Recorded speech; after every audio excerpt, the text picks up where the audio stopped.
Welcome to Urjit universal academy friends. आज हम देखेंगे the old man and the sea by Ernest Hemingway.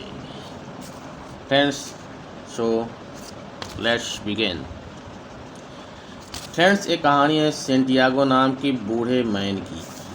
Santiago Cuba में रहता और 84 डे बीत गए हैं, अभी भी सेंटियागो ने एक भी मछली नहीं पकड़ा है। इतने दिनों तक मछली न पकड़ने पर आसपास के फिशरमैन सेंटियागो का मजाक उड़ाते हैं। सेंटियागो के हाथ पे गहरे घाव हैं, ये बयां कर रहे हैं कि उसने अपने जवानी के दिनों में बड़े बड़े मछलियाँ पकड़े हैं, लेकिन अब जख्म यह पुराना हो गया है। अब सेंटियागो भी बहुत बूढ़ा हो गया है। 84 डे से मछली की तलाश में है, लेकिन उसको मछली नहीं मिल रही है, ताकि उसके हाथ के जख्म पूरे हो जाए। हालांकि उसके जिस्म में ताकत बूढ़ा हो गया है, अब उसके जिस्म में ताकत नहीं है, लेकिन उसका हौसला बुलंद है। उसकी हौसले की चमक उसकी आंखों में देखा जा सकता है। दोस्तों, एक बच्चा है मैनोलिन नाम का। मैनोलिन जो है सेंटियागो के साथ मछली पकड़ना सीख रहा था, लेकिन खुद सेंटियागो मछली नहीं पकड़ पा रहा था इतने दिनों से। तो भला मैनोलिन को क्या सिखाएगा। जब 40 दिन बीत गए, जब सेंटियागो के हाथ में कोई मछली न लगी तो मैनोलिन के पेरेंट्स ने कहा, बेटा तुम किसी अच्छे फिशरमैन से मछली पकड़ना सीखो। सेंटियागो बहुत बूढ़ा हो गया, इसके बस का कुछ नहीं है। और मैनोलिन को दूसरे फिशरमैन के पास उसके पेरेंट्स ने लगा दें, लेकिन मैनोलिन का लगाव सेंटियागो से काफ़ी ज़्यादा हो गया था। तो मैनोलिन अपना काम ख़त्म करके सेंटियागो के पास रात में आ जाता था और उसकी हेल्प करता था। रात में सेंटियागो की बोट को किनारे लाने का काम करता था। एक रात सेंटियागो मैनोलिन से कहता है कि कल मैं समुंदर में बहुत दूर जाऊंगा मछली पकड़ने के लिए। हमेशा की तरह मैनोलिन रात की तरह सेंटियागो की झोपड़ा में जाता है। सेंटियागो के पास एक बैग था और वो कुर्सी पे रखी हुई थी। दोनों दोस्त बैठ कर कुर्सी पे बात करता है। फिर मैनोलिन कुछ खाने के लिए ले आता है। जब मैनोलिन खाना लेके आता है तो सेंटियागो सो चुका होता है। वह सेंटियागो को उठाता है और दोनों दोस्त खाना खाते हैं। खाना खाते हुए मैनोलिन को रियलाइज होता है कि विंटर के लिए सेंटियागो को ब्लैंकेट शूज ले आके खुद देना होगा। सेंटियागो की हालत इतनी ख़राब है, उसके घर में कुछ खाने के लिए भी नहीं है। मैनोलिन सेंटियागो कुछ देर बातें करते रहते। फिर मैनोलिन वहाँ से चला जाता है।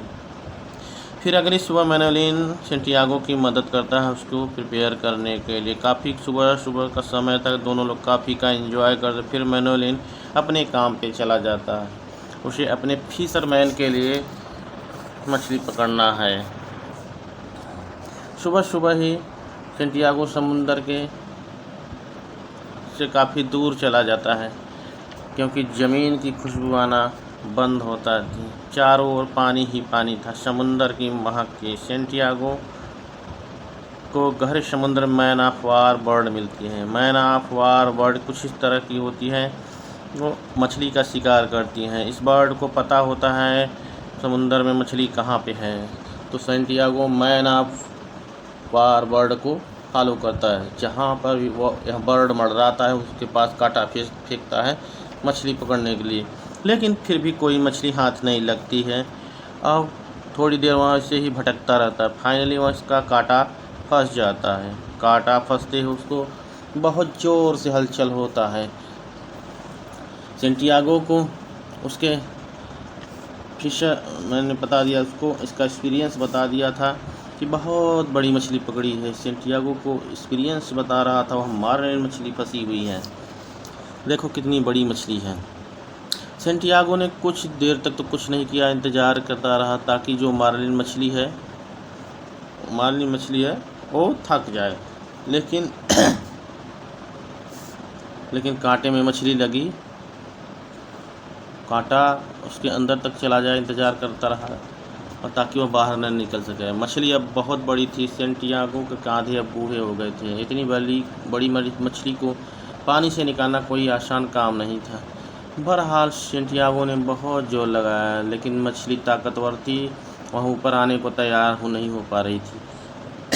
लेकिन सेंटियागो भी अड़ा हुआ था, क्योंकि जिन लोगों ने उसका मजाक उड़ाया था ना, उसको जवाब देना चाहता है।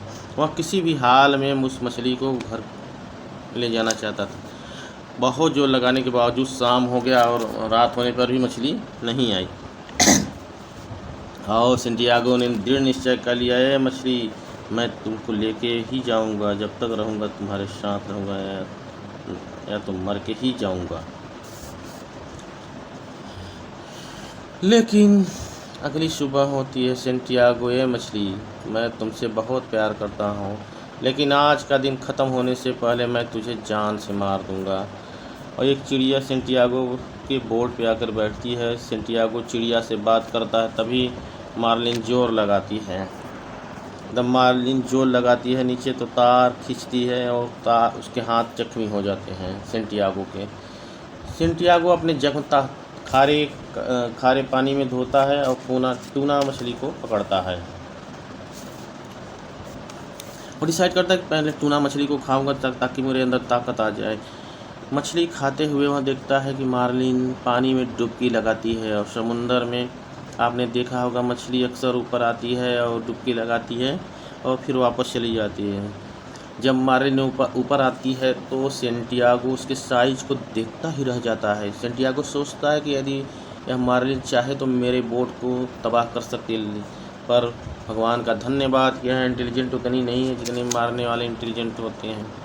यानी इंसानों से ज़्यादा यह मछलियाँ इंटेलिजेंट नहीं होती हैं, क्योंकि अगर इंटेलिजेंट होती तो यहाँ सेंटियागो को मार चुकी होती।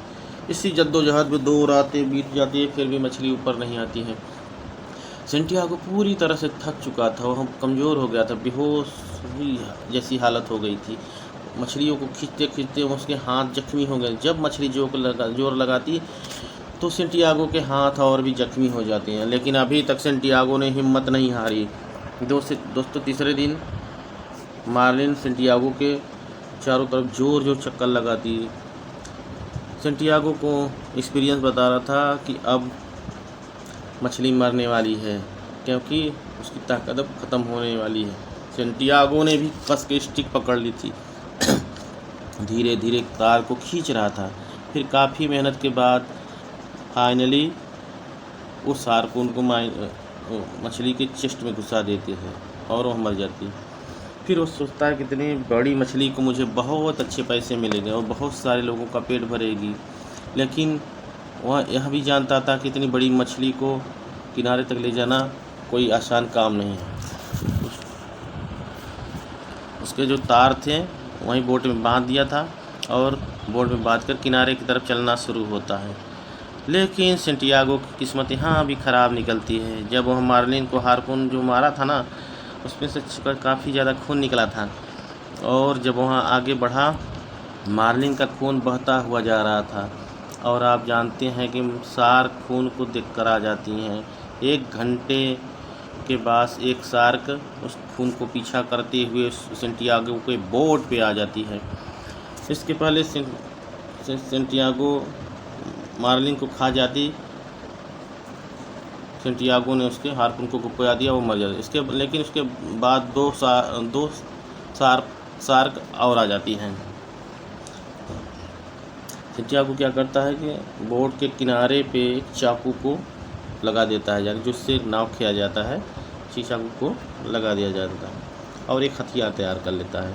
लेकिन फ्रेंड्स, सूरज ढलते ढलते और शार्क आ जाते हैं। लेकिन तो सेंटियागो बूढ़ा इंसान कितना मछली से लड़ता है, वो बहुत प्रयास करता है उनको भगाने का।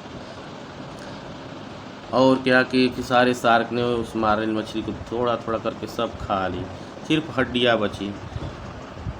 सेंटियागो बोट को धीरे धीरे चलाने लगा। सारी एक्साइटमेंट ख़त्म हो गई और निराश हो गया। और जब किनारे पर आता है उसको लेकर, तो सभी लोग सो रहे होते हैं और थका हुआ बूढ़ा फिशरमैन घर में पहुंचते ही थक जाता है। अगली सुबह बहुत सारे फिशरमैन सेंटियागो की बोट के पास भीड़ लगा के इकट्ठा हो जाते हैं और मार्लिन मछली को हाइट को नाप रहे होते हैं। मार्लिन मछली की जो हाइट थी फ्रेंड्स 18 फीट थी। 18 फीट एक तो मैनेलिन सेंटियागो के पास काफ़ी लेके जाता है और कहता है कि अब हम दोनों साथ चलेंगे, मछली पकड़ने के लिए वादा करो, प्रॉमिस करो। सेंटियागो कहता है, दोस्त मैं लकी नहीं हूँ, मेरे साथ मत जाओ, मैं बदकिस्मत हूँ। मैनेलिन कहता है, तुम फिक्र मत करो, मैं अपना लेक अपने साथ लेके आऊँगा। कहानी के आखिर में सेंटियागो सो रहा होता है और मैनेलिन उस बूढ़े फिशरमैन को पास बैठकर देख रहा होता है। सेंटियागो सपना देख रहा होता है कि मेरे जवानी के दिन हैं, मैं अफ्रीका के जंगलों में हूँ और वहाँ उस जंगल में बहुत सारे शेर हैं। तो फ्रेंड्स, यही एक कहानी का आप एंड हो गया। मुझे लगता है यह कहानी आपको समझ में अच्छे से आई होगी। तो I hope you are a commitment our comment box. Thank you for watching.